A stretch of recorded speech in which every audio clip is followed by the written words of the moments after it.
ជំរាបសួរអ្នកគ្រូនិងមិត្តទាំងអស់គ្នាកូនឈ្មោះសុនេរ៉ាកូនមកពីថ្នាក់ទី3កកូនសូមអានមេរៀនទី66ឧបករណ៍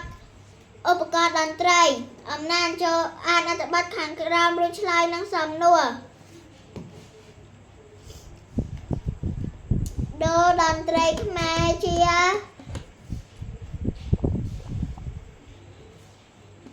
សិល្បៈបុរាណដោយកើតមានលើដែលកើតមានលើក៏ឡើងអស់កាលដល់យូរលង់មកហើយបុព្វបុរសខ្មែរបានបង្កើតឧបករណ៍ភ្លេងនិងនិពន្ធភ្លេងជាច្រើនបទអីនិពន្ធបទភ្លេងជាច្រើនទៀតគ្រឿងភ្លេងបុរាណខ្មែររួមមានទ្រស្គរ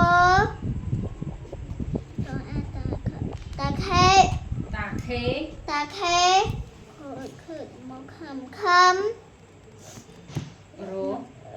អៀនតនៀតរនៀតកស្រឡៃចាប់បៃសាអីសាដៀបឆឹងឆាបក្រាបលាក់និងលាក់ឧបករណ៍ទាំងនេះងាយ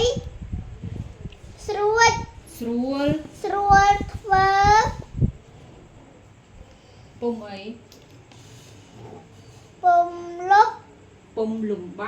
ពុំលំបាកដូចគ្រឿងផ្សេងភ្លេងបរទេសទំនើបឡើយហើយក៏មិនចំណាយ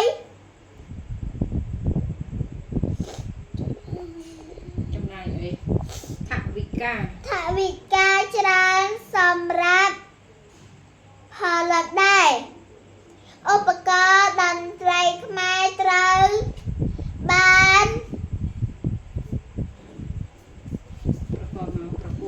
ប្រគំឡើង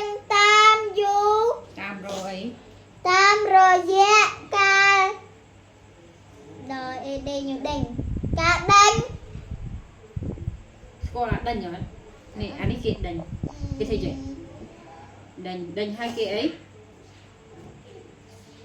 ដំនេះអានេះគេដំហើយទៀតចេះហ៎ផ្លុំគួកូតហើយការប្រគំបទភ្លេងស្របតាមពិធីបុណ្យប្រពៃណីផ្សេងរីឯបទភ្លេងបុរាណអ្នកអីអុយត្រង់ទៅបាក់កាត់លើអ្នកឯណាអ្នកនិពន្ធរៀបចំតាមលំនាំធម្មជាតិដែលមានប្រកបមកសំអី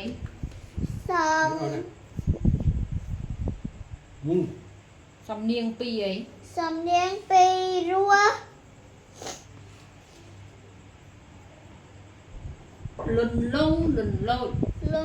លន់លោចទៀតតុនភ្លន់ពីព្រោះវាមានខណ្ឌអញ្ចឹងយើងត្រូវអានថាតុនភ្លន់ទន់ភ្លន់យ៉ា តឧបករណ៍ ឧបករណ៍និងបទភ្លេងខ្មែរបុរាណគេយកទៅប្រើប្រាស់ក្នុងពិធីបុណ្យផ្សេងទៅតាម តាមអី គង់ អក្សរអី ទៅតាមវងប្រគំដូចជា ជាអីប៉ិនពៀត ពិនពៀត មោហៅ មហារី មហោរី មហារី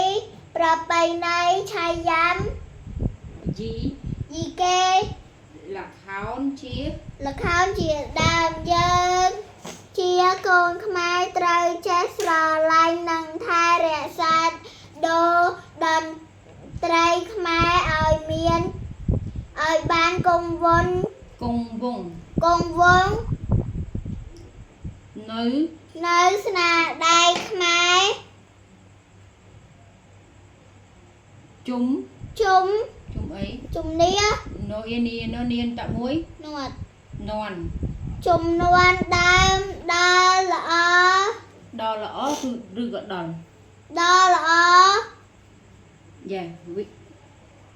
វិ វិអី វិ វិសេស វិសេវិសា វិសេសវិសាលអីទៀត សម្រាប់ ដល់តម្កល់ តម្កល់ទុកជា អត្តសញ្ញាណ អត្តសញ្ញាណជាតិខ្មែរ ជឿខាងក្រោមគឺ ជម្ ថា រា ម៉េ ប ច លាអ្នកគ្រូនិងមិត្តទាំងអស់គ្នា នៅក្រោមមួយទៀត អានឹងអត់អានទេ អានមកវប្បធម៌ វប្បធម៌ អីប្រួ4វប្បធម៌ពុនរាយ វប្បធម៌ពនារីជាតិកានជម្រាបលាអ្នកគ្រូនិងមិត្តទាំងអស់គ្នា